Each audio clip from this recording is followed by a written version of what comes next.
যেখানে আমরা স্বৈরাচার করি সেখানেও ভাঙচুর করছে, বিভিন্ন সময় বিভিন্ন হুমকি দামকি করতেছে। সিরাজগঞ্জের উল্লাপাড়া উপজেলার বড় পাঙ্গাশী গ্রামে নানার পৈতৃক বাড়ির ভিটা নাতির জোরপূর্বক দখলের অভিযোগ উঠেছে। রবিবার বিকেলে বাড়ির ভিটা দখলে নিতে নাতি মোস্তফা ও তার দলবল বাড়িঘরে হামলা চালায়। শাসনের কাছে আমার দাবি, ইউনূস স্যারের কাছে দাবি যে একটা সুব্যবস্থা করেন, বিচার চাই। আমি স্বামী সন্তান নিয়ে আমি খুবই ভয়ের মধ্যে এবং হুমকি দামকির মধ্যে জীবনযাপন করতেছি। রাতে ঘুমাতেও পারতেছি না, মেয়ে নেই, আমার একটা মেয়েও আছে। আমরা যাতে নিরাপদে থাকতে পারি, প্রশাসন এবং সরকার আমাদের সে ব্যবস্থা করে দেবে। এ সময় মামাতো ভাই শহীদুলের বাড়িতে হামলা চালিয়ে ঘর দরজা আসবাবপত্র ভাঙচুর করে মোস্তফা। প্রতিরোধ করতে গেলে জুই স্কুল শিক্ষার্থী আহত করে তারা।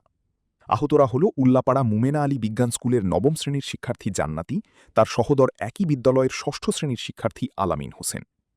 নাম মোহাম্মদ মোস্তফা।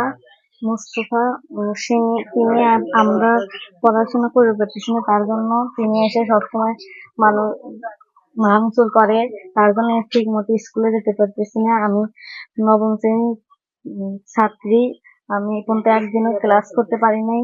তাই সরকারের কাছে আমার দাবি যে সরকার প্রশাসনের কাছে আমার দাবি যে আমরা যেন ঠিক মতো ক্লাসে যেতে পারি, এই ব্যবস্থা করে দেওয়া।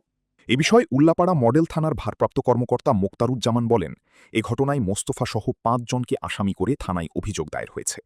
বিষয়টি তদন্ত করে আইনগত ব্যবস্থা গ্রহণ করা হবে। বাথরুমটা আমার, যেহেতু ওরা ওই বাড়ি বসত করে নাই, না করার এতে আমি ওই বাড়িতে ঘর তুলছি এবং বাথরুম দিছি। বাথরুম দেওয়ার এতে ওই বাথরুম আমি ধরেন যেহেতু ওরা ওই বাড়িতে আসছে তুলে দিছি, ওখানে দেওয়ার পরে আমি ওই বাড়ি থেকে চলে আসছি।